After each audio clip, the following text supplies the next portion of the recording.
In the critique, it was always my greatest care to endeavor not only carefully to distinguish the several species of cognition, but to derive concepts belonging to each one of them from their common source.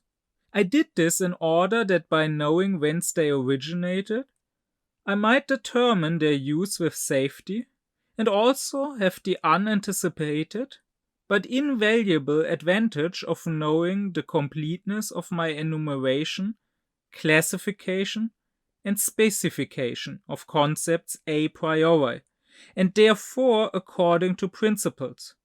Without this, metaphysics is mere rhapsody, in which no one knows whether he has enough, or whether and where something is still wanting. We can indeed have this advantage only in pure philosophy, but of this philosophy it constitutes the very essence. Immanuel Kant.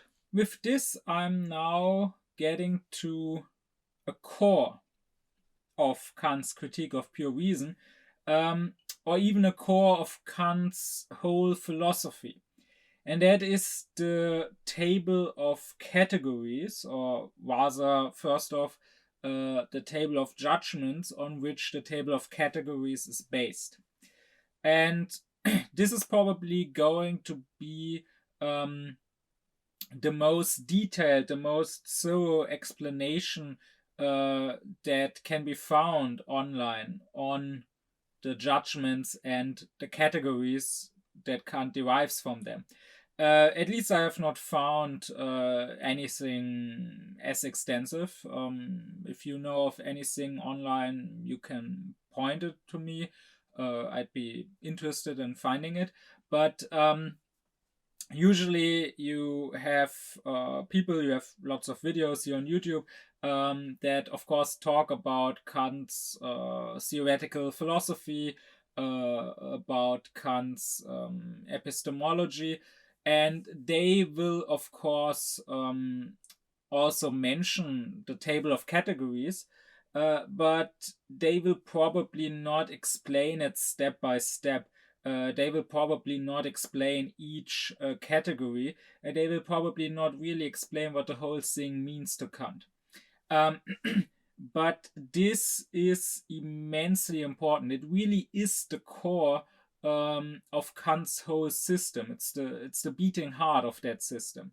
Not just his epistemology, like the categories, they are very important to thinking and to the process of experience, according to Kant. But even beyond his theoretical philosophy, you will always find these categories again. I mentioned that in my lecture on Kant's architectonic method. I mentioned that this table of categories is the key to his architectonic, and in all the parts of his philosophy, at least the writings of his critical period, so his three main works, the three critiques, but also smaller works, smaller essays. Again and again, you will find his thinking is based on the 12 categories that he describes in the Critique of Pure Reason, but he doesn't always outright say so. You have to find that for yourself, and that's why if you want to understand Kant's philosophy systematically, you absolutely need to understand the categories. If you really want to understand Kant thoroughly, you must be able, if I wake you at 5 in the morning, to tell me all 12 categories, and not just tell me their names. You must really understand them. I really can't stress enough how important they are to Kant's system. This will hopefully become more clear, the why and the how, with time, and I will talk about that more when I explained the individual categories. But before I want to talk about them as a whole and about their meaning and importance, I want to talk about each of these categories and first describe and explain them to you, what they mean. And Well, here I want to first start with the table of judgments, because I talked in 2 lectures ago, I talked about how to Kant the intellect is the faculty of concepts. And through concepts, we come to understand things. Through concepts, through general representations, we think. And through them, we also understand, we make sense of things. Without concepts, um, our viewing would be blind, as Kant says. We wouldn't know what it is we are perceiving. Only through concepts can we connect our perceptions and make sense of them, and thereby turn them into experience. And now, in the last lecture, I talked about how the intellect gets to its concepts. And I mentioned that besides the vast number of empirical concepts, there are also some pure intellectual concepts. And those, I said, those are based on the actions of the intellect. The intellect is always connecting, and once it reflects on this connecting action it does, it can turn these actions, by reflecting on them, into 12 pure intellectual concepts, and those are the categories. And so that means that in order to best understand the categories, it is best to first start with the actions from where they come. It is those actions, those judgments, whose reflection allows the intellect to come up with these categories later on. That is why I am first talking about the table of judgments. Because Kant says that judging, making judgments, that is what thinking is about. That is the action of our intellect. And what a judgment is, that is any statement really about truth or falsehood. What a judgment is a connection between various representations, or rather a unity of representations. Like when I make the judgment that Kant is a philosopher, then I'm saying there's a unity between the representation or the concept of Kant and the representation or concept of a philosopher. Or when I say that human beings are mortal, I'm saying there's a unity between these two representations of the human and of mortality.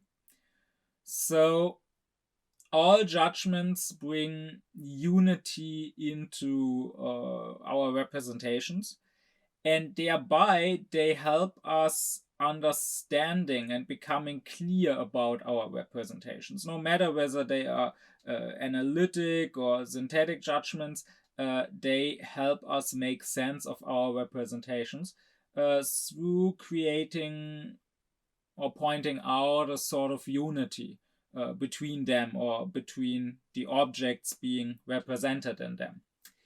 And now, what Kant is saying is that there are exactly 12 ways, 12 unities, so to say, 12 ways in which we can do this. So there are 12 functions of judgment. And these can be ordered in a table of the judgments. They are purely formal. So it's not about the content of the judgments, it's just about their form. They have 12 different forms. And in this table of judgment, these 12 functions of judgment, they are ordered into 4 or under 4 titles. That is, there are 3 judgments of quantity, 3 judgments of quality, 3 judgments of relation, and 3 judgments of modality. And those in turn belong to 2 classes. So the 6 judgments of quantity and quality belong to the mathematical class, and the 6 judgments of relation and modality belong to the dynamic class. So those classes, they will become more important later on, like when we talk about the categories that are derived from those judgments. Kant doesn't talk about them immediately when talking about the judgments, but I want to mention them right away. Now, what does all of that mean? I want to explain that step by step. First off, the classes. Well, you could say the mathematical judgments, they are more about the basic elements of judgments. I already mentioned in previous lectures that a judgment for its basic elements has a subject about which you make a judgment, like for example Kant, and it has a predicate that is judged to belong to that subject, like philosopher. And then you have the copula, that is the connecting is, which binds them together. Kant is a philosopher. And the mathematical judgments, they are concerned with these basic elements, either with the subject or with the predicate of the judgment. On the other hand, the dynamic judgments, they are more concerned with the relation of the judgment as a whole, either to other judgments or to the judging subject. Now, let's start with the mathematical judgments that once again are concerned with the basic elements of the judgment. And here you have the judgments of quantity and of quality. The quantity is about the subject of the judgment. So it is about whether there is one, or whether there are many subjects, or whether it's about all the subjects. And there are 3 functions of quantitative judgments. That is universal judgments, particular judgments, and singular judgments. What that means, once again, it's always about the subject. That means you're either making a statement about all the subjects, some subjects, or one subject.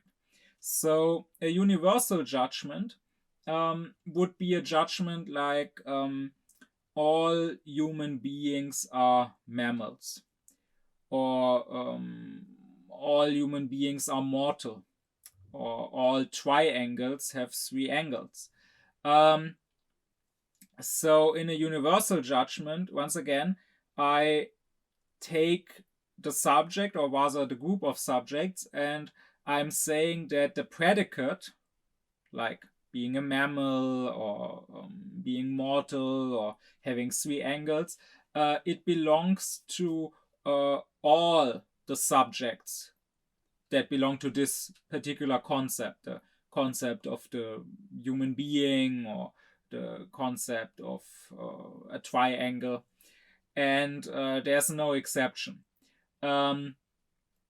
So formally, the universal judgment has the structure all subjects are predicate.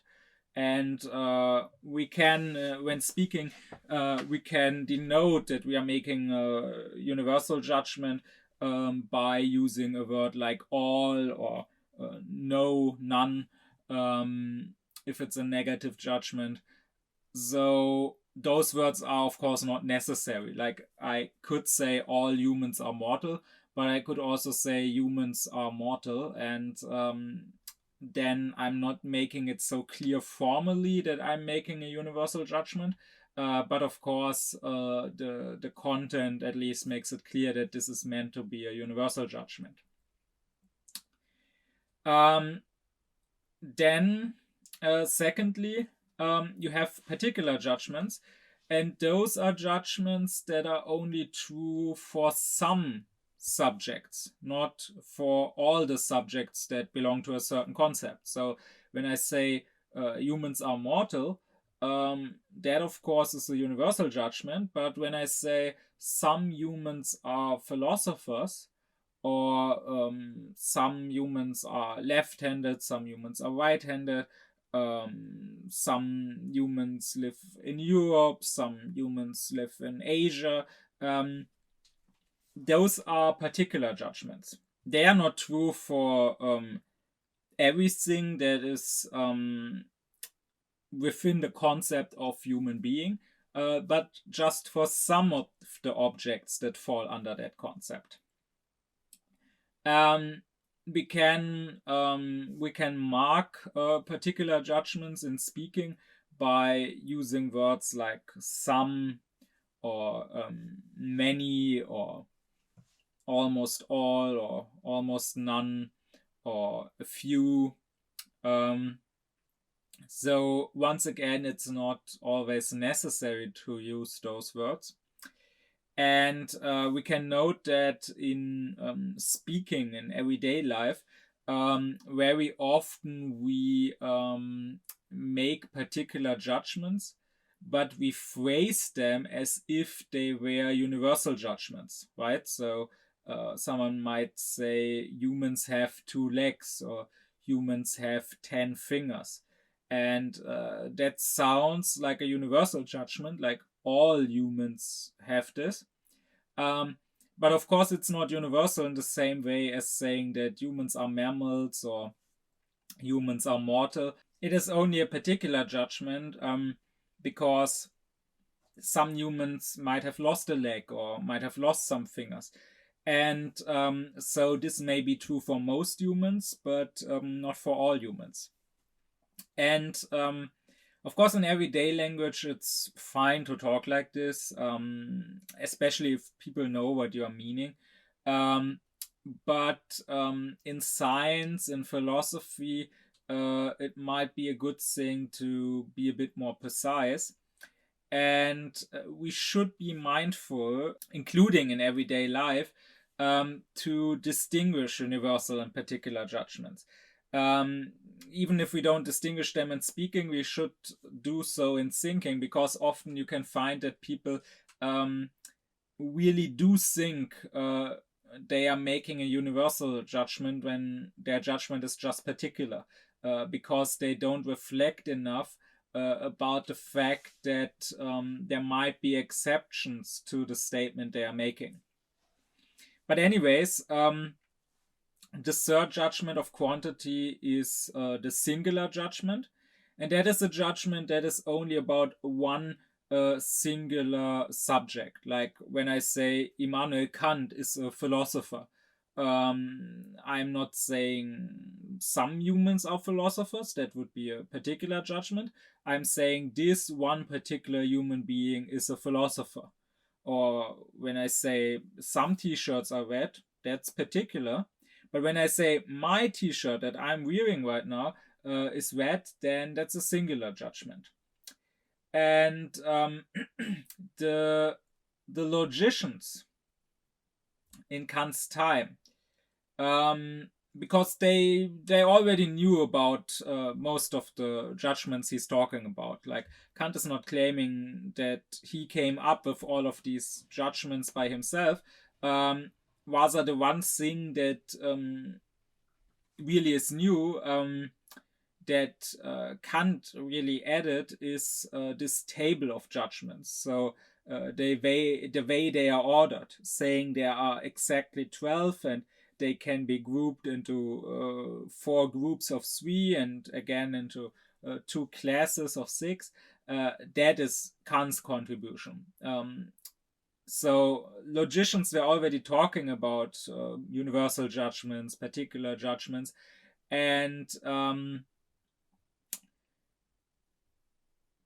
Kant would argue with them a little, because they would say that universal judgments and singular judgments don't need to be distinguished.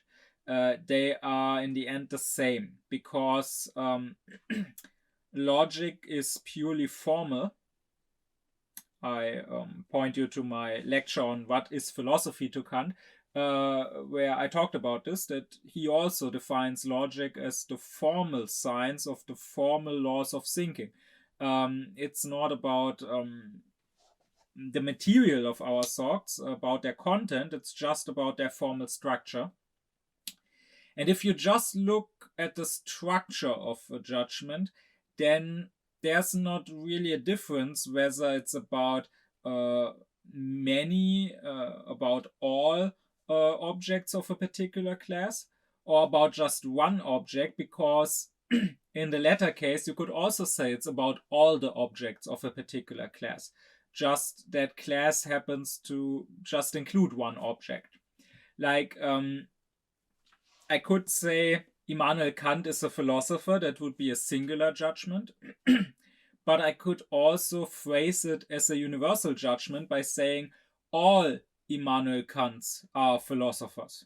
It just so happens that there only is one Immanuel Kant. Or I could make the singular judgment that my t-shirt is red. But I could also phrase it as a universal judgment by saying all the t-shirts I'm wearing right now are red. It just so happens that there only is one t-shirt I'm wearing right now, so there's only one red t-shirt, but still the statement that all the t-shirts I have on me are red is still a true statement. Well, Kant answers that this is true, and so for the logicians who really are just concerned with the formal structure of a statement, for them, this is fine. They don't really need to distinguish here. But for him, it is important to make that distinction, because once again, this whole table of judgments will lead to the table of categories. The judgments, so to say, will be turned into concepts. And there it turns out that universal and singular judgments both lead to different concepts. But anyways, I'm now turning to the judgments of quality. And while the quantitative judgments are about the subject and how many subjects there are, the qualitative judgments, they are about the predicate of the judgment and about whether you say that the predicate belongs or doesn't belong to the subject. So first off, we have affirmative judgments. Those are the judgments that state that a predicate does belong to a subject. Like, for example, Kant is a philosopher, or human beings are mammals, or human beings are mortal, or human beings have 2 legs. I'm stating that the subject is or has the predicate. Now, secondly, there are negative judgment or negating judgments. Here I am saying that the predicate does not belong to a certain subject. Like when I say that humans are not birds, or humans are not reptiles, humans are not fish, humans don't have 8 legs or whatever. So here I once again have the subject. Quantitatively, it may be one subject or many or all of them. And I'm saying that this predicate does not belong to this subject. Kant says that such negative judgments, they don't teach us anything new. I don't learn anything from them. But they are still quite important to him, because they prevent errors. They keep us away from wrong knowledge. So, for example, when I get asked what is the capital of Germany, and I tell you that Bonn is not the capital of Germany, then you have not really learned something positive. Like, you have not really found out what is the capital of Germany. You have not found out much about Bonn either. Like, you don't know if maybe Bonn is the capital of another country, even if it's not the capital of Germany. Uh, but you can prevent an error. If before you, for some reason, thought that Bonn is still the capital of Germany, like it used to be when Germany was divided, then you now know that no, this is not the case. And Kant says that since negative judgments don't teach us anything new, they are not quite so popular, because we have this natural drive to extend our intellect, to get new concepts or to extend our existing concepts. We want to learn something new and not be denied knowledge. So we are always more happy if someone tells us, well, I can tell you how things work, I have the world figured out, than when someone tells us, I don't know either. And still though, or rather, precisely because of that, because we have this drive to extend our knowledge, we can easily go wrong. And so it is important to have negative judgments that rein us in and that limit us and that get us away from errors. And philosophy in particular, Kant says, should mainly be negative, at least theoretical philosophy. I mean, that's how it starts out, right? Famously, Socrates said, I know that I know nothing. Other people, like the sophists, they claim to have certain knowledge, and he didn't oppose that with other alleged knowledge, saying, you are wrong, but I know what is right instead. But rather, he just showed that they are wrong, that they don't have this positive knowledge, while also acknowledging that he didn't have it either. And Kant's whole critical project, his critique of reason, is also basically about that.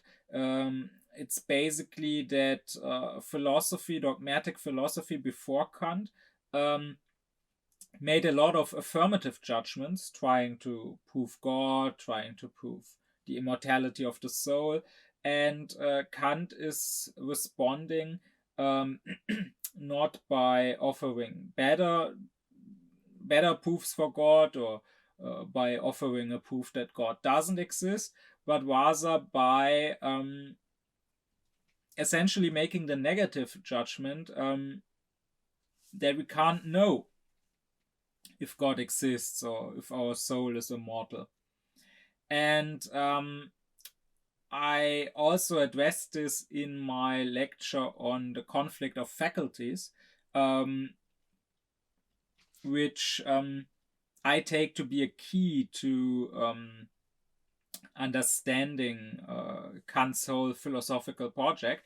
And there I said that according to Kant, amongst other things, the conflict between the philosophical faculty and the three higher faculties of theology, jurisprudence, and medicine arises from the fact that they are more positive in their orientation, or people come to them for positive help. They want to hear from the priest, what do I have to do to get into heaven? How much do I need to pray?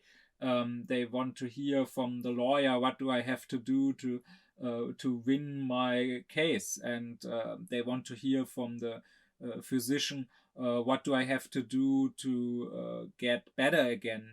What medicine do I have to take? What drugs do I need? And I said there that according to Kant, the philosopher should not try to also give positive advice in that way. Then he would quickly become a charlatan, but rather he should mainly try to give negative advice, like don't be evil, then you don't have to fear hell. Don't be unjust and take from others what is theirs, then you don't have to fear prison. Don't live unhealthy, then you don't have to fear sickness. Um, and there are areas where it is especially important to not try to make affirmative judgments, but to go by negative judgments. Like in theology, you have as a field of theology, or maybe better to say as a mode of doing theology that exists, well, basically since antiquity, going back to the Neo-Platonic philosophers. um, you have negative theology, and negative theology basically says that we can't make affirmative statements about God. We can't say what God is, because we can't grasp God. We can only say what God isn't. So we can't really say that God is wise. We can only say that God is not foolish. We can't really say that God loves us. We can only say that God doesn't hate us. We cannot really say that God is all knowing. We can only say that he is not ignorant.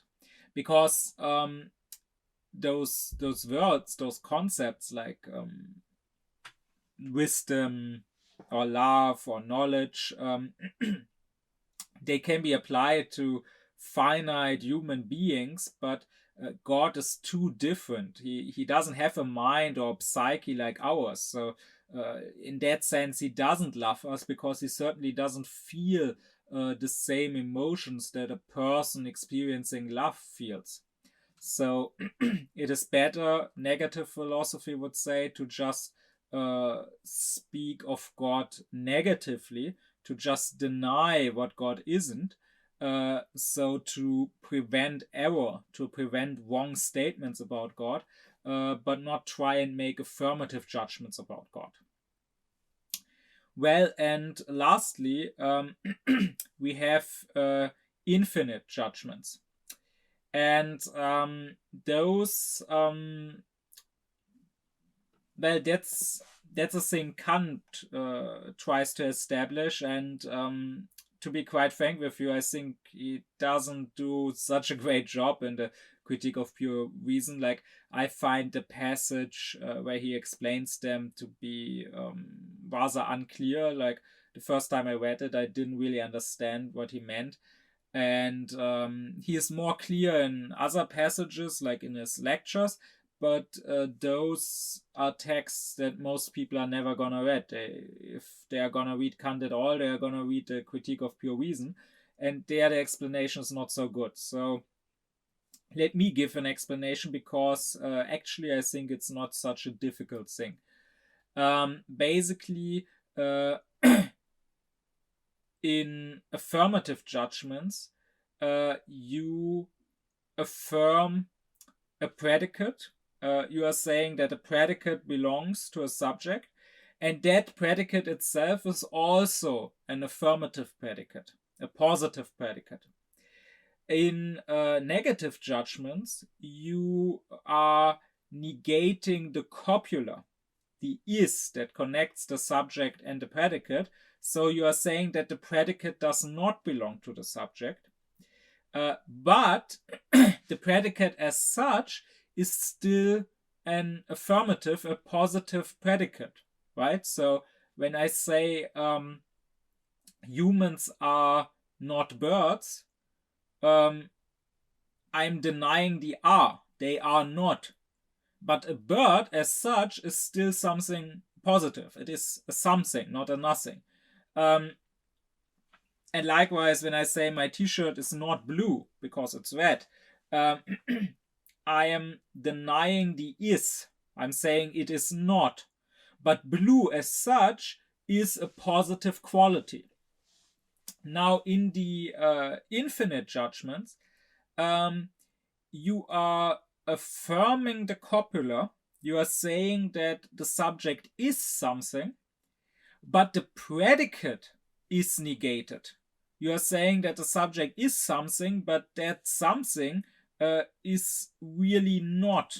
So, for example, Kant gives the example of saying the soul is immortal. Now, if I said the soul is not mortal, that would be a negative judgment. The not would deny the is. So there's the positive quality of mortality, and I'm saying that this quality, this predicate, does not belong to the subject soul. But if I say the soul is immortal, I'm saying not that the soul is not something, it is not mortal. I'm saying the soul is something, right? The is not denied. I'm not saying the soul is not, I'm saying the soul is immortal. But then that something, what the soul is, that predicate, that is something negative. It is immortality, so not mortality. Kant says that this difference between negative and infinite judgments becomes especially clear if you put it into Latin. Because in Latin, the statement for the negative judgment would be anima non est mortalis. So here the non, the not, is connected with the est, right? With the is. Anima, the soul, non est, is not mortalis, mortal.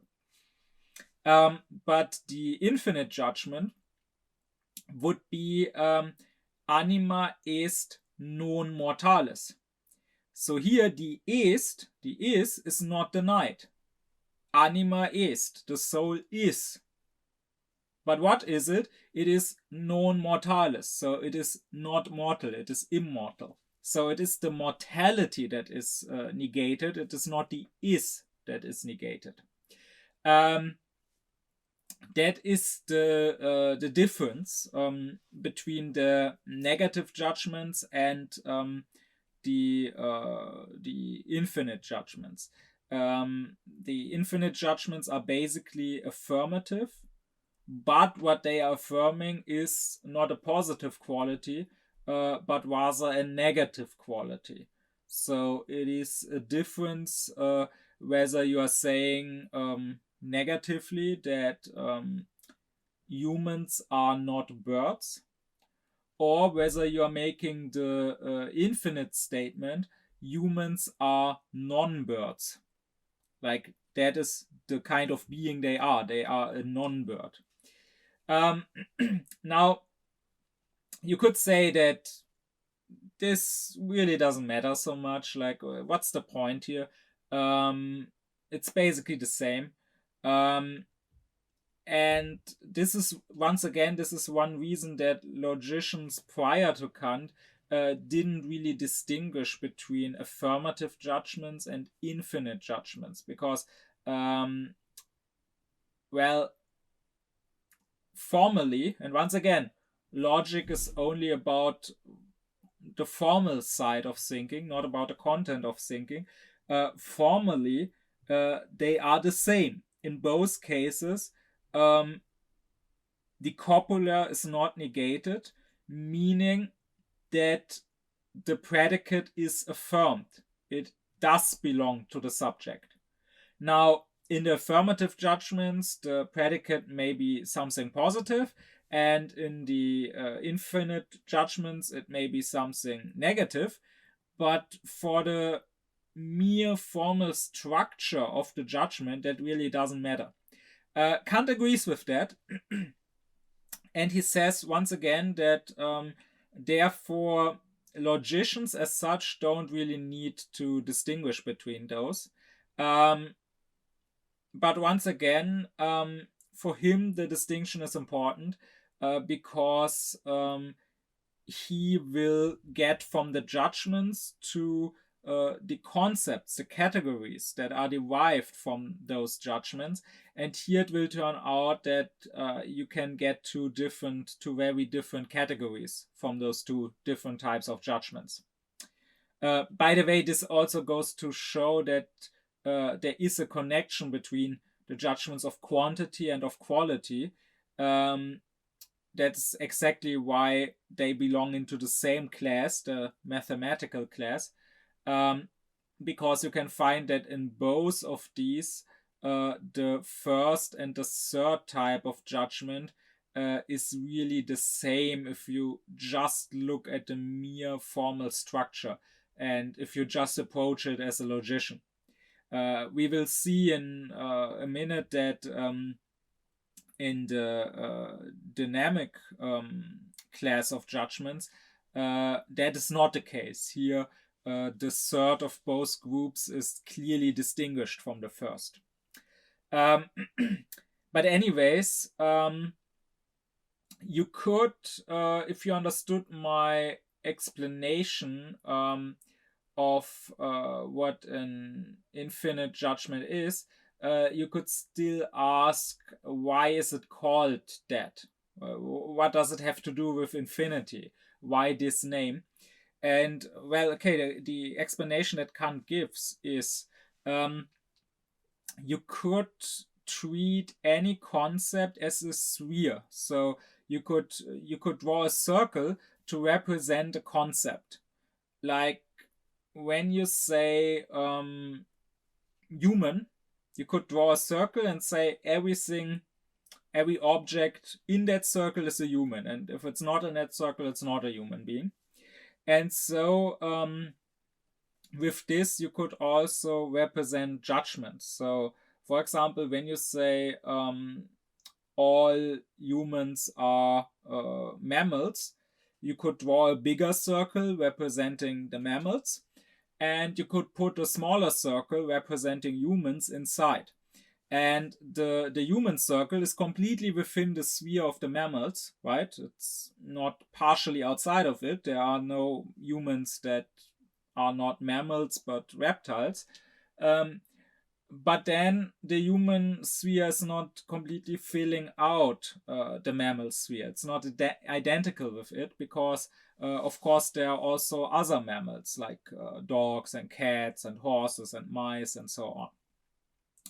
Or when you say, when you make the particular judgment that some humans can swim, then you would draw a circle for human beings and you would draw a circle for things that can swim, and those circles would partially overlap, but not completely, because there are some humans that can't swim, and there are of course also other beings that aren't human but still can swim. Now, with this, we can also explain the difference between negative and infinite judgments, because if you have the negative judgment that, for example, humans are not birds, then that would mean that you have the sphere for birds, and you're basically saying, well, other things might belong to that sphere, like pigeons and sparrows and eagles and owls and storks and so on. But humans do not. Humans don't fall within that sphere of birds. But with that purely negative statement, you have not made a statement about where humans do belong, if they don't belong to the sphere of birds. In fact, you have not even said if humans belong anywhere, like maybe humans don't exist, maybe humans are nothing. Maybe that sphere of the birds is all there is. Maybe everything that exists is a bird. And that means if humans are not birds, then okay, they don't exist, they don't belong within that sphere. Um, but you haven't really learned anything about humans. Now, if you make the infinite judgment that humans are non-birds, Kant would say, it's not just that you don't put humans into the sphere of birds, but rather you claim that there's another sphere besides that of the birds. That is the sphere of the non-birds. And you are stating that humans belong in that sphere. So, in that sense, you are making an affirmative judgment. But at the same time, you are not really making any positive, any affirmative statement about that other circle, because you have just defined it as the sphere of the non-birds. There is no positive definition of what a non-bird is. We only know what it isn't. It is not a bird. So we haven't really learned anything about humans except that they are one of the, and here comes the point, of the infinite number of things that are non-birds. Because really, that sphere, of course, contains everything else, everything that is not a bird. And you can also think of it like this. At first, you only have one sphere that is infinite, the sphere of everything, all the things. And this sphere, of course, also includes the birds. And now, if you say humans are non-birds, you have taken the sphere of everything and you have basically excluded the birds from it. You say that the birds belong within their own circle, and everything else that remains belongs to the circle of the non-birds. But Kant says if you take one thing away from infinity, it still remains infinity. And you could take more. You could say humans are not only non-birds, they are also non-reptiles, non-fish, and so on. But still, no matter how much you take away, the other sphere that is not defined except by being the non-sphere, being the opposite to that which you took away, would always remain infinite. So, that is why Kant calls these judgments that. And one more important thing that I want to point out that will become very important when I talk about the table of categories, and that will be helpful to understand that table. One more thing is that Kant says this other sphere you opened up but didn't define in a positive way. So the example, the circle of non-birds, it limits the circle of the birds. As I already said, if you just make the negative judgment humans are not birds, then you haven't really limited the sphere of the birds. You haven't really said if there's anything except birds, or maybe birds are everything there is. But if you make the infinite judgment that humans are in fact something, they are non-birds, even if you haven't defined that something further on except by being something else than a bird, then that unspecific something, that sphere of the non-birds, is limiting the sphere of the birds. You are saying that the birds are not everything there is. They are limited, and they are limited, they are bordered, so to say, by the realm of the non-birds, whatever the non-birds may be. Once again, this will become important when we get to the categories, because that will explain why this infinite judgment leads Kant to get to the category of limitation. Let's now turn to the other class, to the dynamic judgments. While the mathematical judgments, all 6 of them, are about, so to say, the inner makeup of a judgment and about its elements. How many subjects am I talking about? Am I saying that the predicate belongs to the subject or doesn't belong to the subject? The dynamic judgments are about relations of subjects, of judgments. Either the judgment of relation, they are about relations of judgments with each other or with their parts, and the judgments of modality, they are about the relation of the judgments to me, who is judging, who is thinking in that way. Let's start with the judgments of relation. They are categorical, hypothetical, or disjunctive judgments. Categorical judgments, that's one instance of one of many instances where the philosophical language sort of penetrated into everyday language, but without people really understanding it, or without the actual content of those words really also coming out of the academy and into everyday language. Because you sometimes hear people saying something like, I refuse to do that categorically. I categorically refuse.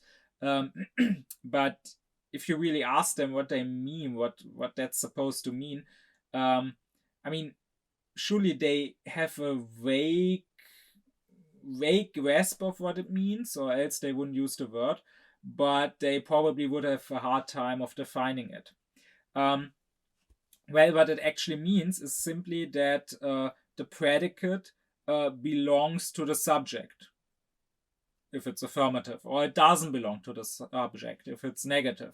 But the thing is that there's a simple relation between subject and predicate. So once again, when I say Kant is a philosopher, that is a categorical judgment. Or when I say human beings are mammals, or human beings are not birds, that is categorical. I'm not saying under certain circumstances human beings are not birds. If these or that conditions are met, then human beings are not birds, or then a triangle has 3 angles. But I'm just saying this is how it is, period. And that is a categorical judgment. And already maybe your alarm goes off, because if you ever heard anything about Kant, you probably heard that in his moral philosophy there's this categorical imperative. Well, I will talk about that in detail when I get to Kant's moral philosophy.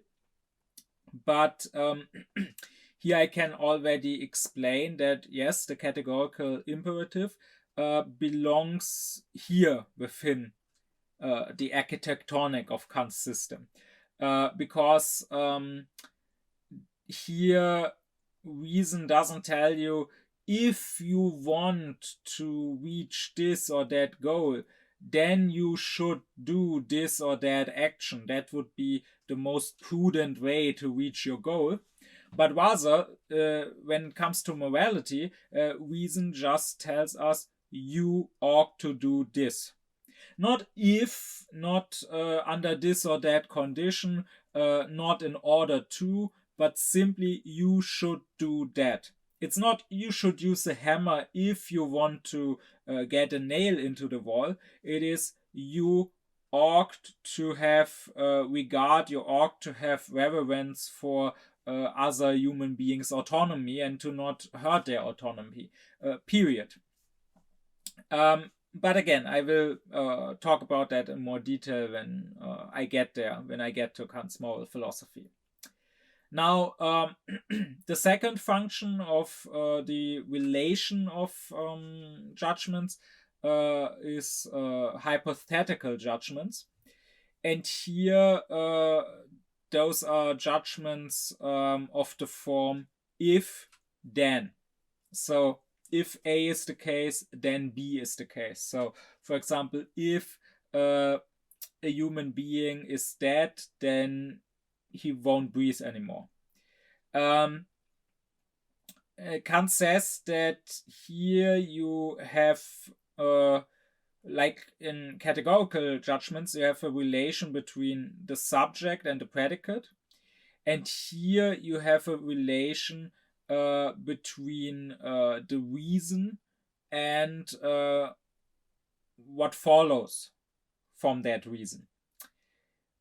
So actually this is a relation between two different judgments, two different categorical judgments, because a human being is dead and a human being doesn't breathe. Those are both categorical judgments. They are both affirmative categorical judgments.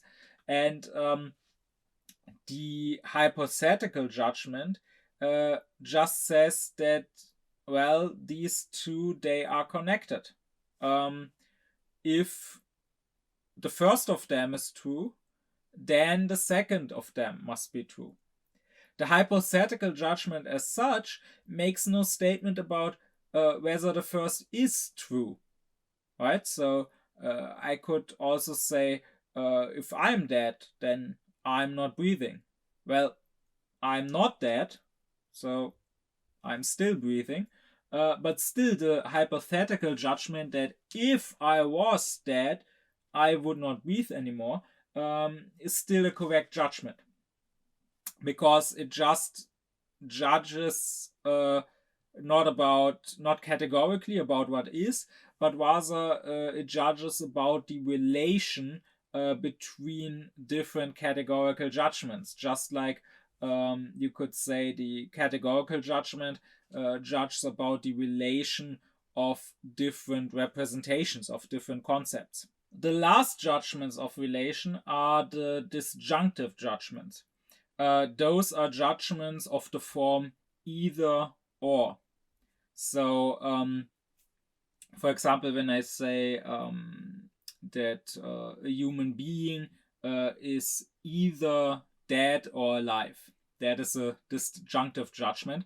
So I will add right away that the disjunction doesn't need to have only two parts. So I can say when I throw a dice, then it will either show 1 or 2 or 3 or 4 or 5 or 6.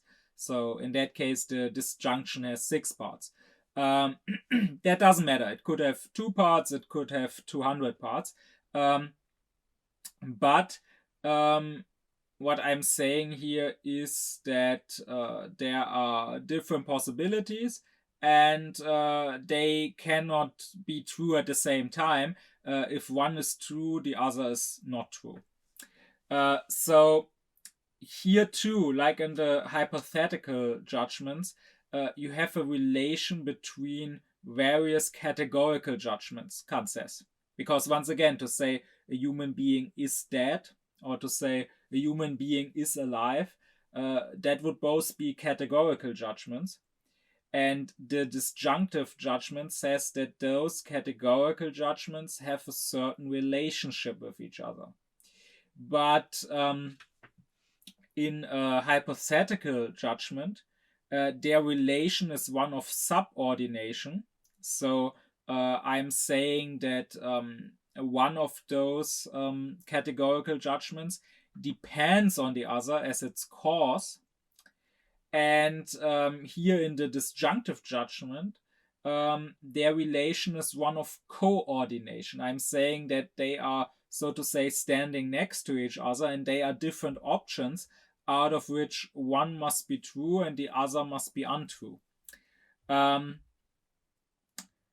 Kant also says that, and this once again is going to be important when you look at the table of categories and at a category that is derived from this function of judgment. Kant says that we could describe the disjunctive judgment by saying that it is about the whole and the parts. So it is about a concept as a whole and about its parts and their relations, just like the categorical judgment is about the relation of the subject and the predicate, and the hypothetical judgment is about the relation of the reason and that which is dependent on that reason. So the disjunctive judgment is about the whole and its parts. Why the whole and its parts? That's maybe not immediately evident if you just think of it as a judgment of either or. But the point is to Kant that in order to make such a disjunction, in order to put an or between two statements, they must belong to the same higher class, so to say. So once again, think of a concept like the concept of a human being. Think of it as a sphere. Think of it as a circle you can draw. And now, when it comes to the disjunctive judgment, like saying a human being is either dead or alive, what we are saying is that we can separate that general sphere into various parts, in this case, two parts. And they are therefore the parts of the whole. And those parts, that is important, they depend on one another. They determine one another in the sense that if I put something on one side of the divide, then I immediately know that it can't be on the other side. Like if I look at a certain human being, for example, Kant, I realize Kant is dead. Therefore, it's immediately obvious that he's not alive. On the other hand, me, I'm alive, so it's immediately obvious that I'm not dead while speaking here. Of course, for this to work, what is important is to create a correct disjunction. Like you can't just say either or. You really have to exhaust all the options. Like I can't say I am either here in Germany or I'm in Bulgaria, because there are also many more options where I could be, right? And this can often lead to wrong judgments, Kant says. So one example he would give is if you say everything is either hot or cold, then you could say, well, our faculty of cognition is not hot, therefore it must be cold. But of course it's not cold either. It doesn't have a temperature at all. But this is something Kant says you could easily prevent. You could prevent it in two ways, basically. Either you must be careful not to make your disjunctive judgment such a universal statement, like saying everything is either hot or cold, but rather you must immediately narrow it down. You must say everything that has a temperature is either hot or cold, because then you rule out the faculty of cognition, because that's not a thing that has any temperature, neither hot nor cold. Or the second possibility, and the one Kant recommends in logic, you should not try to create a disjunction between two affirmative judgments or between two negative judgments for that matter, but rather between an affirmative judgment and a negative one that is its contradictory opposite. Like if you say everything is either hot or it is not hot, then you can say, well, the faculty of cognition is not hot, therefore it is not hot. And you leave open if it is not hot because it is cold or because it has no temperature at all. Or the other example Kant gives is if you say everything either smells good or it smells bad, it stinks, then this is a wrong disjunctive judgment. It would again lead you to say, well, reason does not smell good, therefore reason smells bad, reason stinks. But if you just say everything either smells good or it smells not good, then you could say, well, reason doesn't smell good, therefore it smells not good. And you have not made the statement whether it smells not good because it's stinking or because it just doesn't have any smell at all. Also, what I would point out is that in everyday life, we often make incomplete disjunctive judgments. Like someone may say, I could go eat Italian food today, or I could go eat Chinese food today. Now, if you think about that, that's obviously not all he could do. He could get Mexican food, he could get Japanese food, or Indian food, or Arabic food. Or he could stay at home and cook for himself, or he could eat nothing at all and go hungry. But if you told the person that, like especially if you say, oh, you also have the option of going hungry, the person will probably say, well, yeah, okay, in theory, hypothetically, I do have that option, but I don't want to do that. So the thing is that often when making a disjunctive statement, we leave out certain options because we have already ruled them out. They may be options in theory. They would belong into this disjunctive judgment if you wanted to be logically thorough.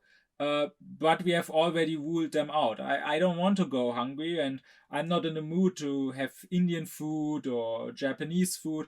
I already narrowed it down to Italian or Chinese. I'm really only discussing these two options now. That is, of course, okay. Like in many disjunctive judgments, the options are so many, there's no reason to list them all down. And of course, when talking like that in everyday life, then this is a perfectly fine thing to do. But we should be mindful of this and we should reflect about this.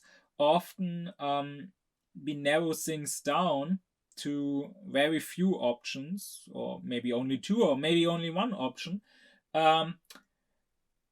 because we unconsciously already ruled out certain options. And if we don't reflect on that enough, we may really take away freedom from ourselves, because we stop thinking about certain options that would be real options, that maybe are worth considering. Like, for example, you can see that in politics. Someone may say, oh, I could vote for party A or party B, but what should I do? They are both shit, but I guess I have to take the lesser evil or whatever. But in fact, this is not the only two options you have. You already unconsciously, maybe not reflecting about it, but you already unnecessarily narrowed things down. Like, you also have the option to vote third party, to vote for a small party that has maybe a lesser chance of winning, but you couldn't still vote for them. And of course, you also have the option to not vote at all. And by sort of denying that, not reflecting about that, you are taking away your own freedom, because maybe you would find that a third party really is the better option for you, that you really feel more represented by them. But anyways, those are the judgments of relation. So let's now turn to the last title, that is modality. And these three judgments are special in a way because, as I already said, they are also about the relation, but not the relation of the parts of the judgment or of various judgments to one another, but rather they are about the relation of the judgment and the judging subject. So here by subject, I don't mean the subject of the judgment, the subject the judgment is about, like Kant in the judgment, Kant is a philosopher, but I mean the subject, the thinking subject who really makes this judgment, like me, myself. And the three judgments of modality, they are about the level of certainty that you have when making that judgment. And that means that unlike the other 9 types of judgment, you cannot so clearly distinguish them merely by their formal structure.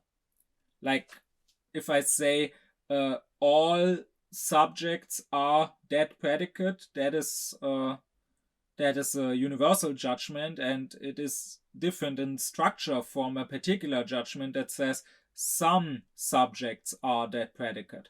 Or if I say the subject is this predicate, affirmative judgment, or this subject is not that predicate, negative judgment, that is clearly a formally different judgment.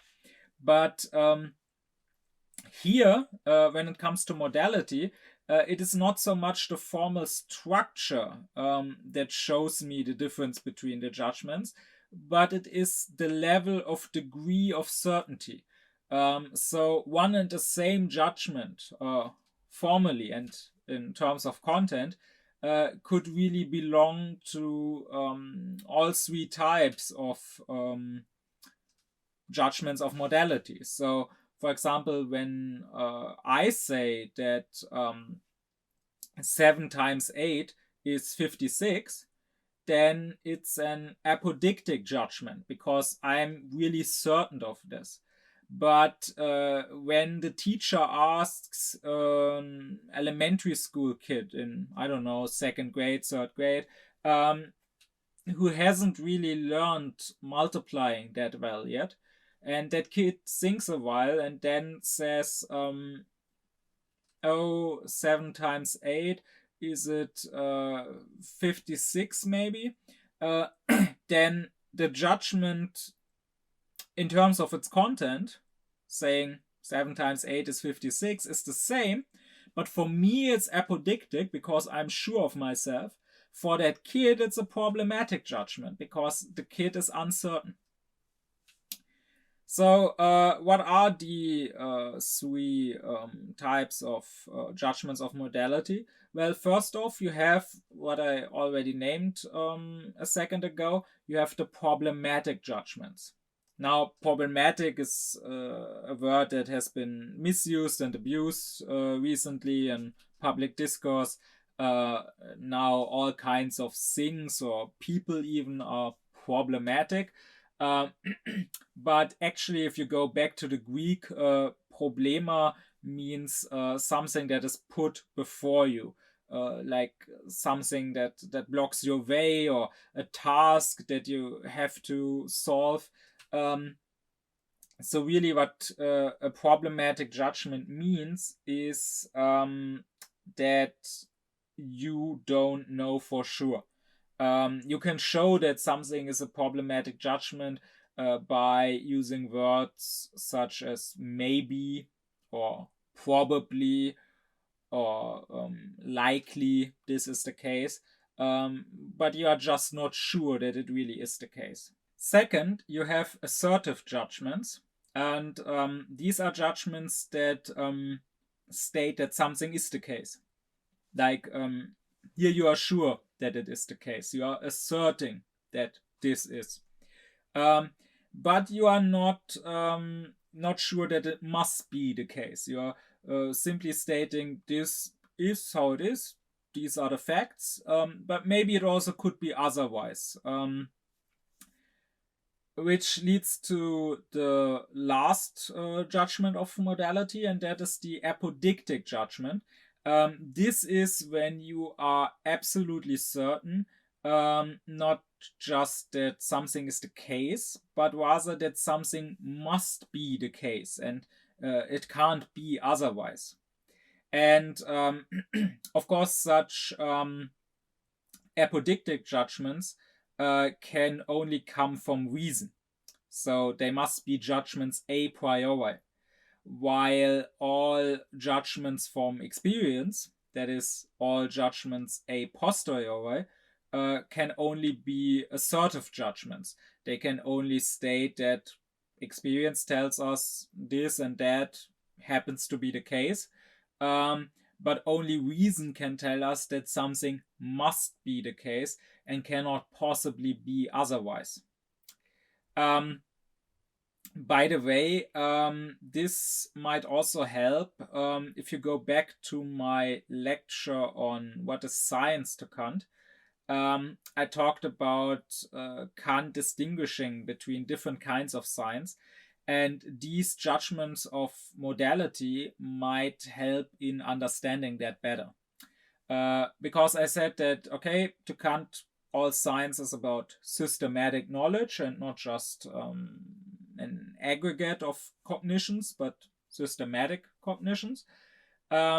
But then I said Kant distinguishes between what he calls historical scholarship, what could be called being aware of something, on the other hand, rational science, what could be called really knowing something.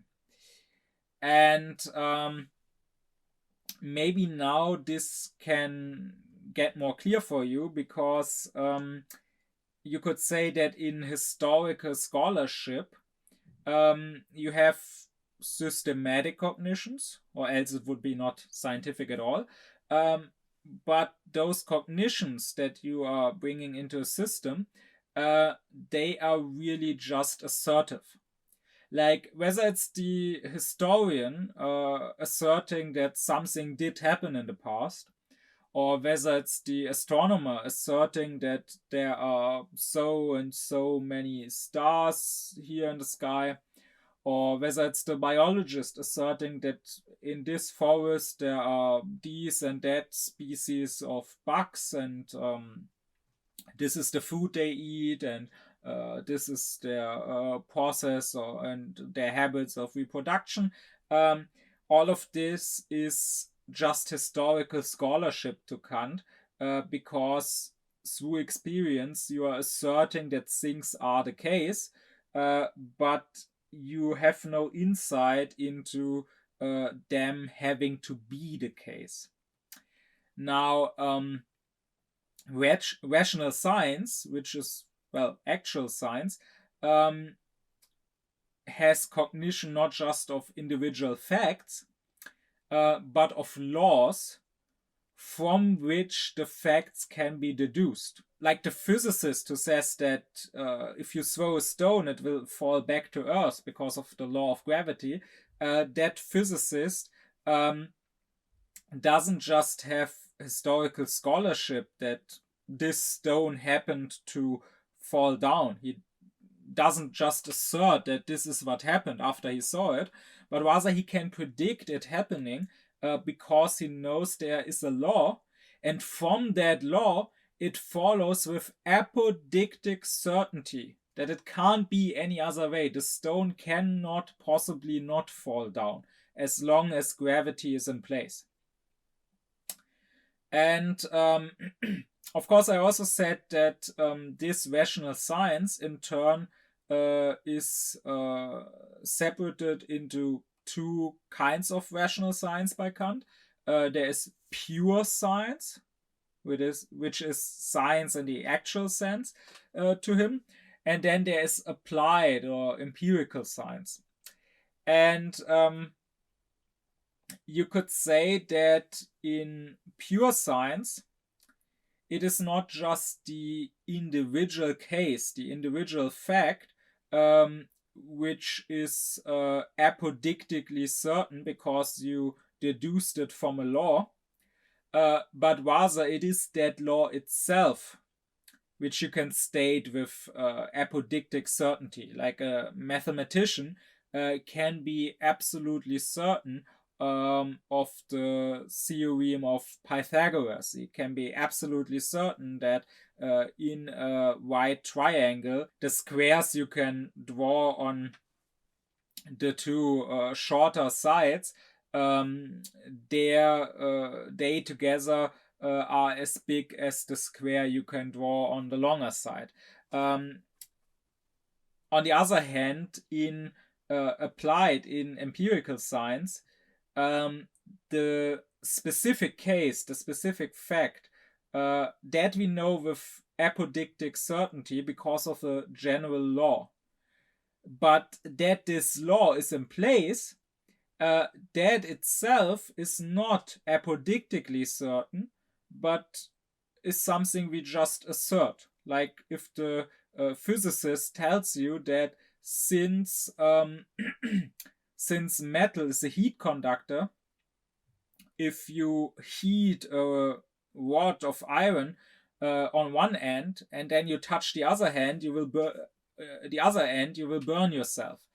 Now, this individual fact, when I heat one end of the iron rod and then touch the other end, I will burn myself. Since there is this general law that metals conduct heat, that individual fact is certain. We can make an apodictic judgment about this.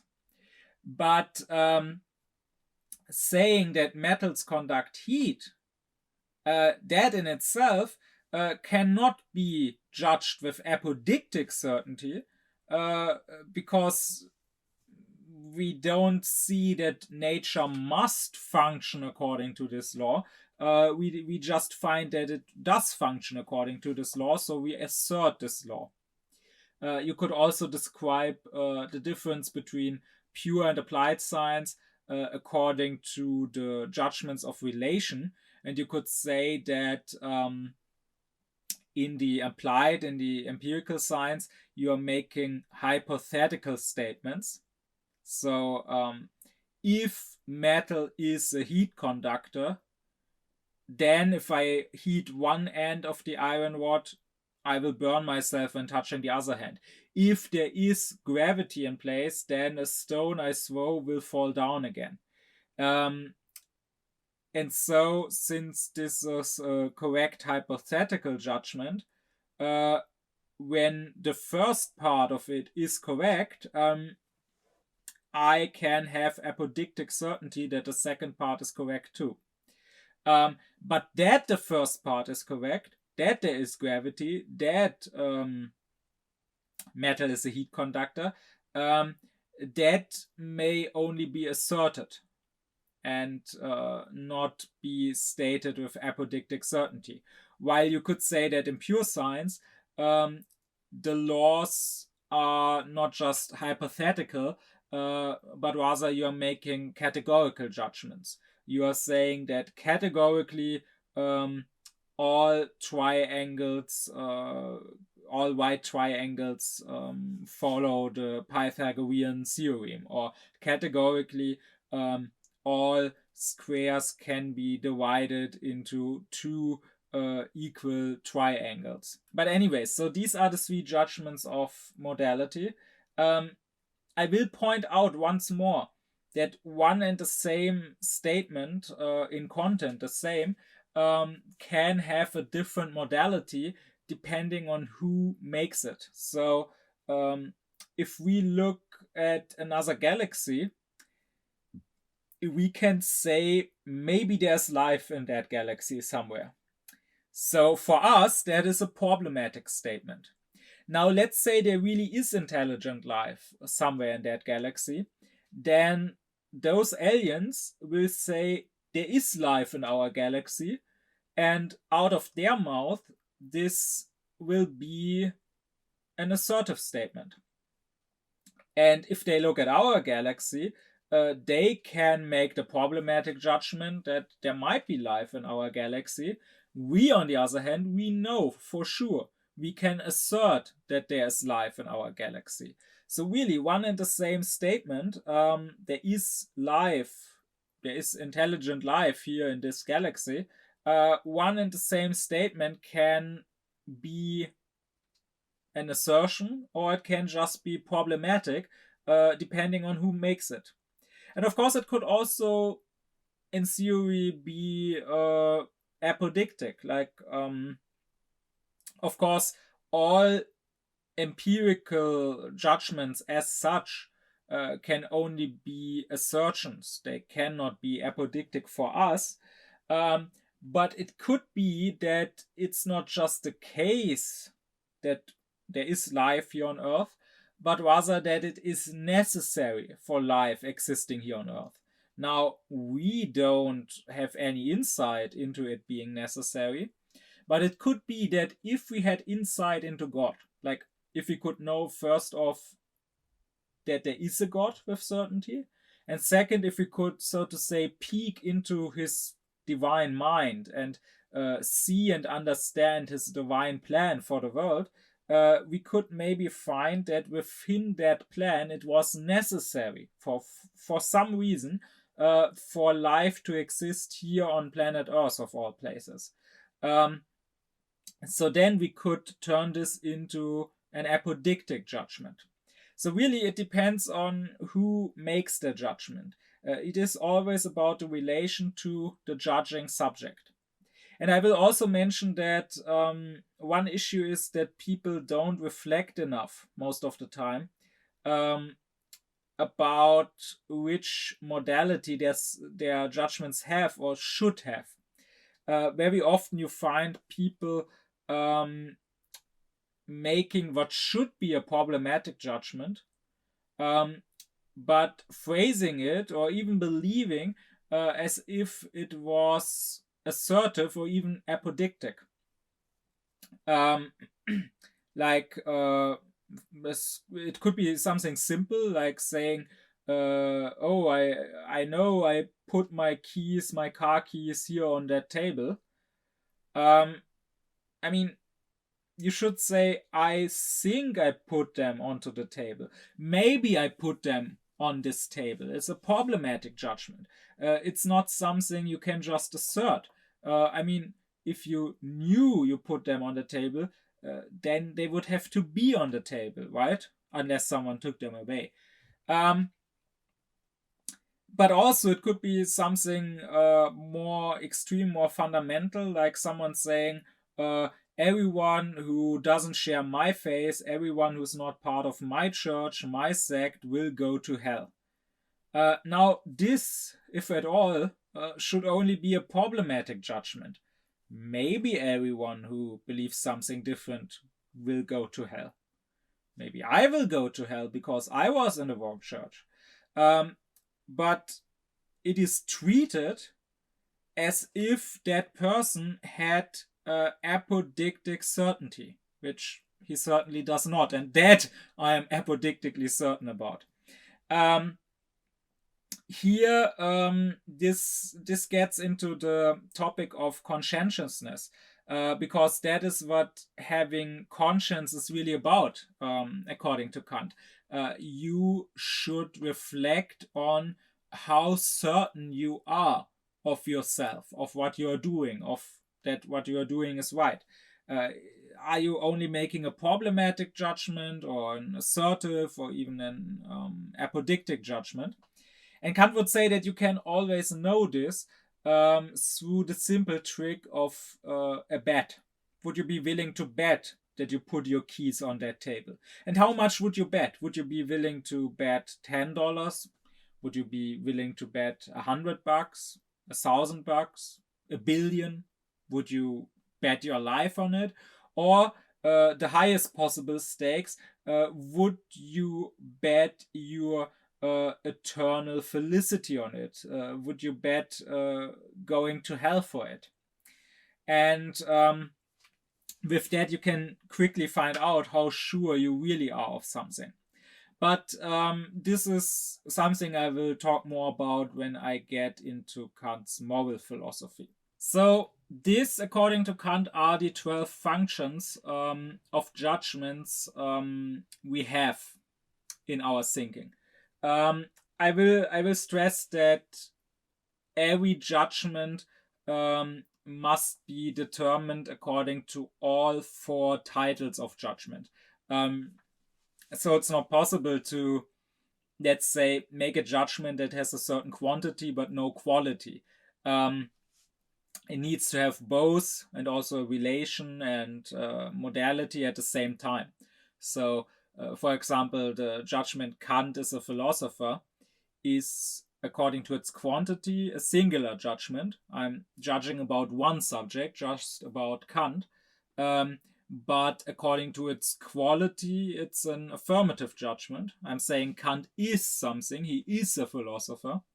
According to its relation, it's a categorical judgment. I'm saying, yes, Kant is a philosopher, period. Not under certain conditions, not he is maybe a philosopher or possibly something else, but rather he is a philosopher. And according to its modality, it is an assertive judgment. It's not just problematic. I'm not saying maybe he's a philosopher, but it's not apodictic either. I'm not saying he has to be a philosopher. This was necessary. He couldn't be something else. If his life had taken another turn, then maybe he would have been something else. So the judgment must always be considered according to all 4 titles of judgments. But then this is, Kant says, this table of judgments, this is exhaustive. This is all the judgments we can make. And you can try for yourself. You will, I would say, you will find that you have to agree with Kant. Like you can try, is there another quantity of judgment than universal, particular, or singular? Can I possibly make a judgment that is not about all the subjects or some subject or some subjects or just one subject? Or according to quality, can I possibly make a judgment that isn't about saying this subject has that quality, or it doesn't have that quality, or it has that non-quality? Now, what is important, of course, so there are no confusions here, is that this is only true for judgments. Not everything we say is a judgment. Like you can also make an imperative. Like if you ask someone, could you please close the window? That is not a judgment. Or you can ask a question like, what time is it? That's also not a judgment. So, of course, even those, while not being judgments, they depend on judgments. If you ask someone, could you please close the window? You probably made the judgment that there is a window, that the window is open, that the window can possibly be closed, that this person has the ability to close the window. So in everyday life, we are constantly making judgments, even if it happens unconsciously, even if we are not really reflecting on every single judgment. So even an imperative or a question depends on judgments, but they themselves are not judgments. But if you look at judgments only, at all statements about something being or not being the case, then you will find that they follow the table of judgments. Kant would say, just like it is not possible for us to view anything except in time and space, since those simply are our two forms of viewing, it is not possible for us to think anything except in those 12 forms of judgment, because those simply are the functions of our intellect. This is how our intellect connects representations. Now, that is just how we are as human beings. Why we are that way, why we have those two forms of viewing and those 12 functions of judgment, that's not something that Kant goes into. In fact, he believed that it couldn't possibly be answered. It's just how we happen to be, and maybe other beings are different, but we are this way. That didn't really satisfy the generation of philosophers that came after Kant. So you will find that Fichte went deeper into this and explained where these 12 functions of judgments come from. But when it comes to Kant, he would say, well, this is just how we as human beings work. But it is how we work. We cannot possibly view anything except in time and space. That is how our sensuality works. And we cannot possibly think of anything except in these 12 manners of judgment. That is how our thinking works. And we can't possibly get out of that. Within these forms, we can do all manner of things. Like, of course, we also have a fantasy. I can imagine things in time and space that I have never seen, and just like that, I can make new judgments. I can make the judgment all unicorns have a horn on their head. It's a judgment about beings that don't actually exist, but still it is a universal judgment if I say all unicorns. Still, it is an affirmative judgment if I say they have a horn. Still, it is a categorical judgment if I say this is how it is. This predicate belongs to this subject. I can't get out of that.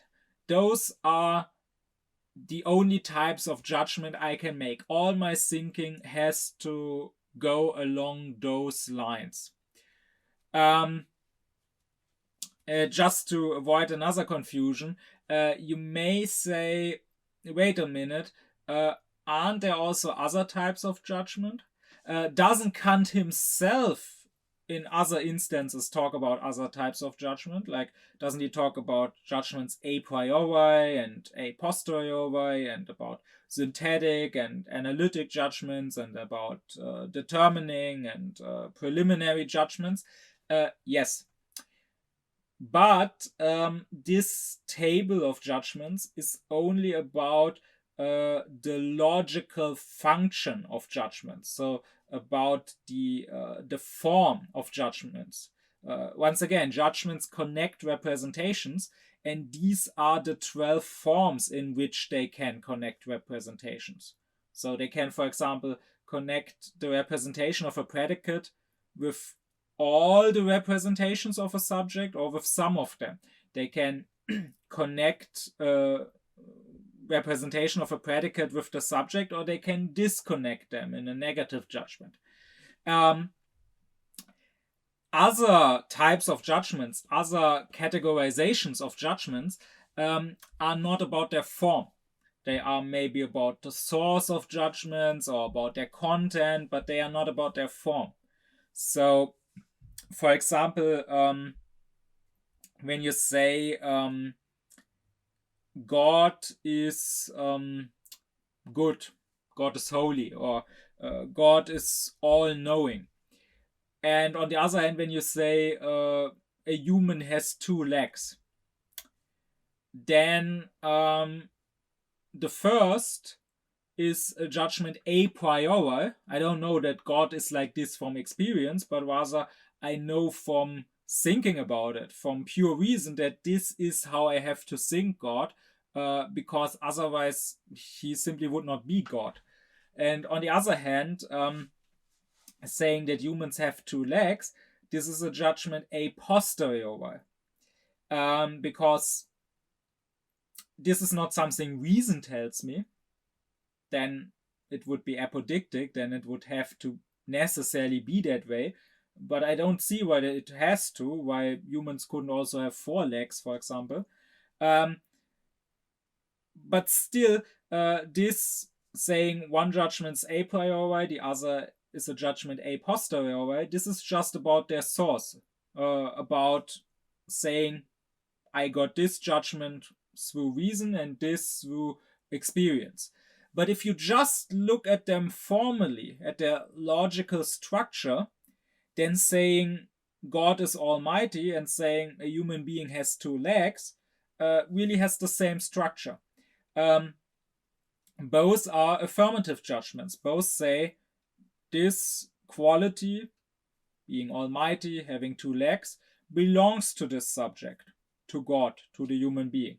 Both are categorical, saying, yes, this predicate belongs to this subject, not under certain conditions, but categorically. And likewise, the distinction between synthetic and analytic judgments, well, of course, the first one is analytic. I'm analyzing the concept of God, and I'm finding that it includes the concept of holiness, almightiness, being all-knowing. And in the other instance, it's synthetic. I'm synthesizing the concept of a human with the concept of two legs. But that is just how I make that judgment. That is about the material side of that judgment. But just in their formal structure, they are not affected by that. I could make a synthetic judgment a priori, like all triangles have 180 degrees, and I could make a synthetic judgment a posteriori, like all humans are mammals, and they are both formally the same. They just have a different source, being a priori or a posteriori. So again, the table of judgments is exhaustive, but only insofar as classifying judgments according to their form, according to the logical function, according to the way in which the intellect happens to connect certain representations. Before closing this off, I also want to point out that Kant, from the table of judgments, also deduces the basic principles, or explains the basic principles of logic. Those principles had been known to logicians for a long time, often since antiquity, and Kant can put them on their respective architectonic place in the table of judgments, according to both the judgments of relation and of modality, because they belong to the same class, the dynamic class, so they are connected. And Kant would say there are three basic principles of logic. First, you have the principle of contradiction, saying that something cannot be A and non-A. So my t-shirt cannot be red and at the same time not red, like blue or green. Or I cannot be alive while also being dead. And you also have the law of identity that says that A is A. So my red t-shirt is red. I'm alive, so I'm alive. So a thing is identical with itself. These are usually treated as different logical principles, But to Kant, it's really just one and the same principle turned on its head. So saying that a thing is identical with itself, or that it cannot contradict itself, that's really saying the same thing to Kant. So this first logical principle, according to him, is derived from the categorical judgments, because here I'm saying that a subject has this predicate. So really I'm saying that they are identical in a way, or I'm saying that it would be a contradiction if the subject had the opposing predicate. So when I say, for example, a circle is round, then being a circle and roundness are in a way identical things, while the opposite, saying a circle has angles, would be contradicting. They are not identical. And also, Kant says that this logical principle is the principle of the problematic judgments. Because a problematic judgment says that something could be the case, something is possible. Well, what is the criterion of possibility? How do I know that something is possible and not impossible? Well, by the fact it doesn't contradict itself. So I can say that a circle with angles, or a four-angled triangle, that is an impossible thing, because it violates the principle of contradiction. The predicate contradicts the subject. On the other hand, I can say that a unicorn could be a possible thing, or that it is possible for life to exist somewhere out there on another planet, because I can't find any contradiction in that. But what is important to Kant, what he does stress, is that this principle of contradiction belongs to the problematic judgments, not to assertive or apodictic judgments. That's important because, and I talked about this already in my lecture on dogmatism, skepticism, criticism. That's important because the dogmatic philosophy before Kant in 18th century Germany had often tried to find new truths, to assert new truths, to expand its cognition through the principle of contradiction, saying that they could prove God, or they could prove the immortality of the soul, that their concepts of God or of the immortality of the soul don't contradict themselves.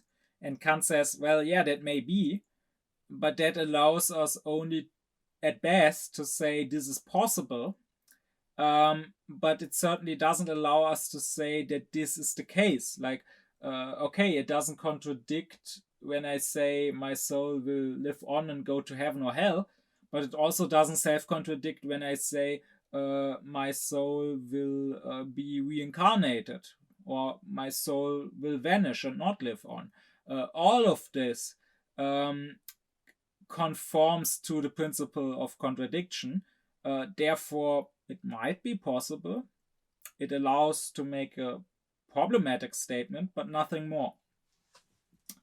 Now, a second logical principle is what Kant calls the principle of reason, or rather, it's the principle of sufficient reason. What it says is that everything that is the case requires a sufficient reason for being the case. And only if that reason itself is the case, then that thing which depends on it is also the case.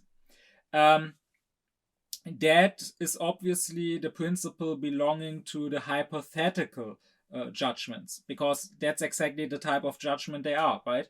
They say if A than B. So A is the sufficient reason for B. If I know A to be true, then I don't need to ask further. I know immediately that B also must be true.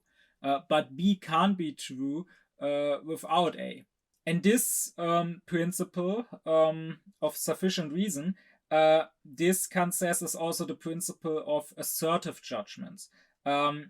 Because when I assert that something is the case, I need a sufficient reason for making that assertion.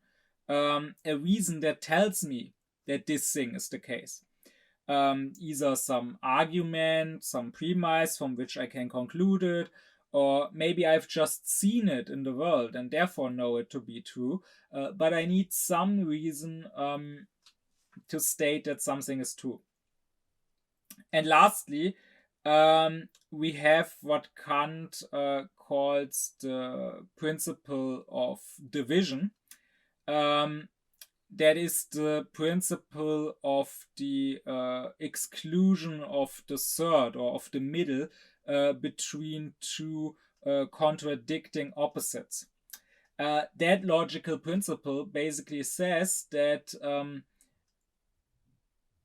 either A or non-A must be the case.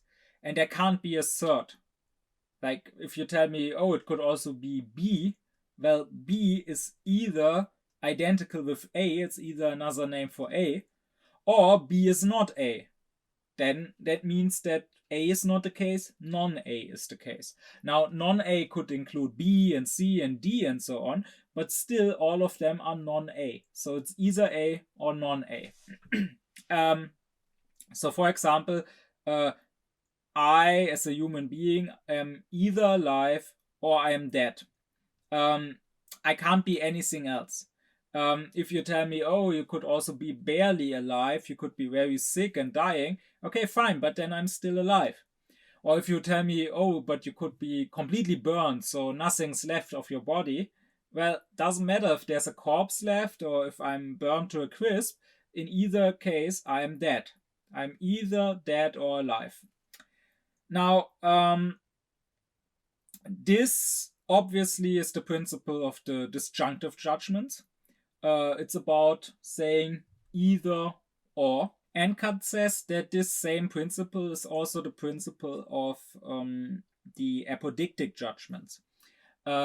Because every apodictic judgment can really be understood as following from a disjunctive judgment where you divide a concept into two possibilities and deny one possibility, and therefore you are apodictically certain that the other possibility must be the case.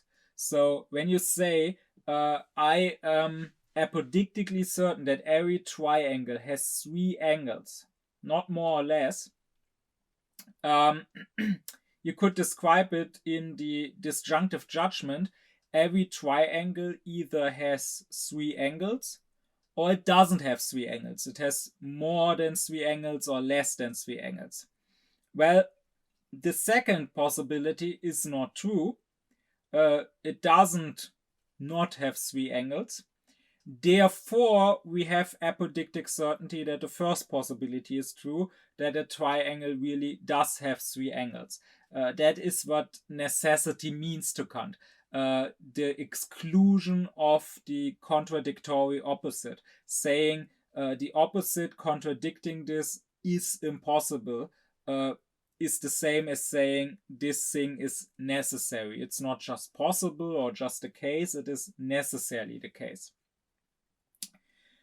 Once again, these logical principles have existed in logic and been known in logic before and since.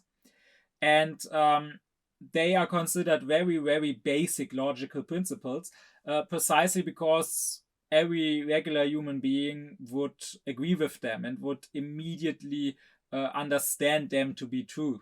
Like it just seems evident that everything cannot contradict itself and must be identical with itself, or that everything that is the case must be the case for a reason. or that everything that is not A must therefore be non-A. These logical principles are rarely ever questioned. But you could ask the question, where do they come from? How do we get them? How do we know so certainly that they are true? And one discussion that people have to this day about them is, are they laws of our thinking? Like, is this maybe how our brain developed through evolution and now we have to think this way? Or rather, are they sort of laws of nature? So is it that the things outside of us have to conform to these logical principles, or is it just that we have to think in these principles? And of course, the answer Kant has to that is that on the one hand, they are not like divine laws that somehow are out there and somehow we recognize, but rather they are the laws of our thinking. In that way, they are subjective. We must think that way. That's not necessarily saying that everyone must think that way or that the things in themselves must be that way. It's not saying, for example, that God is thinking in these logical principles. But we must think that way because we must think in the table of judgments.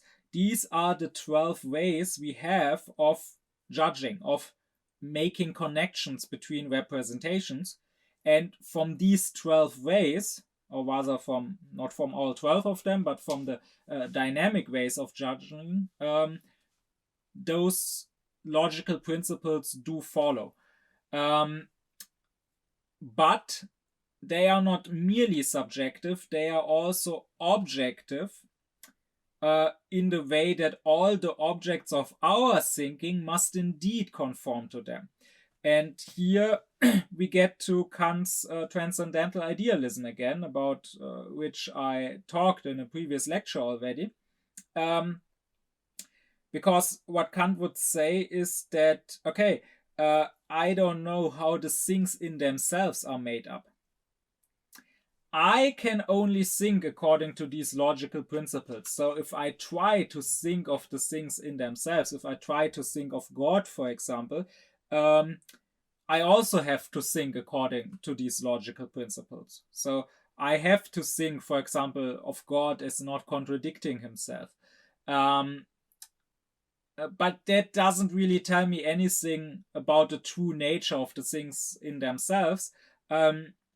That's just sort of my limitation. I can't help but thinking according to these logical principles. But when it comes to the things I experience, when it comes to the things that appear to me, I know that I don't just apply these logical principles to them, maybe without being justified in doing so, but rather I do know with apodictic certainty that they follow these logical principles, that they cannot contradict themselves, that they must have a reason, that they, if they are A, cannot be non-A.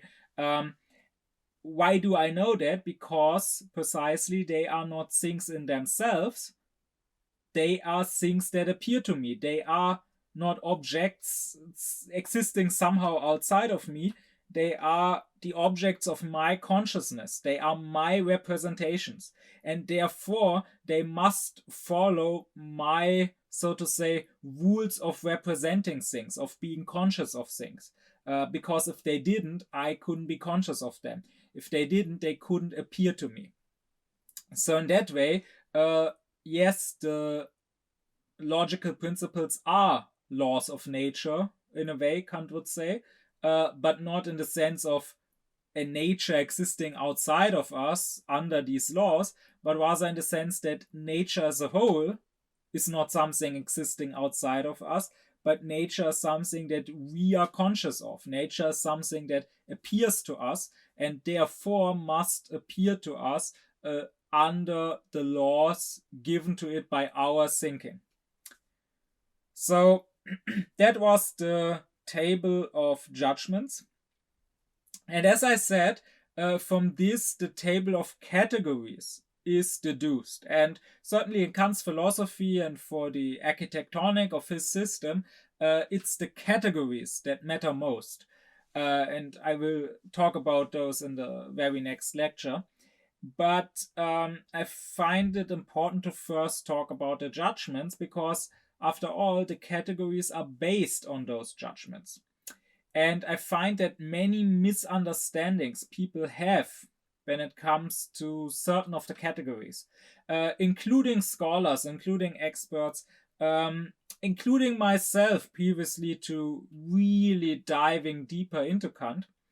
A lot of these misunderstandings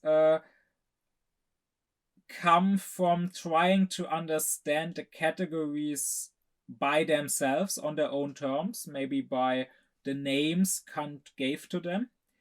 But if rather you understand the categories as derived from these 12 judgments, and you have understood these 12 functions of judgments, then you will have a much easier time understanding the categories. And that is exactly what I want to help you to do in the next lecture, where I will explain all 12 of the categories, so the basic elements of all our thinking, the 12 pure intellectual concepts that we think in. I will explain them in more detail, just like I explained the judgments in detail here in this lecture. My deep thanks be to my supporters: Thomas Deuringer, Gernot Klaufen, Benjamin Lehning, Oblomov, Ökobong, Samet Özkilic, Elif Özün, Yasin Özün, Christos Pei, Alexander Reuter, Lisa Rinner, as well as to all others who support me and my aufkläring course.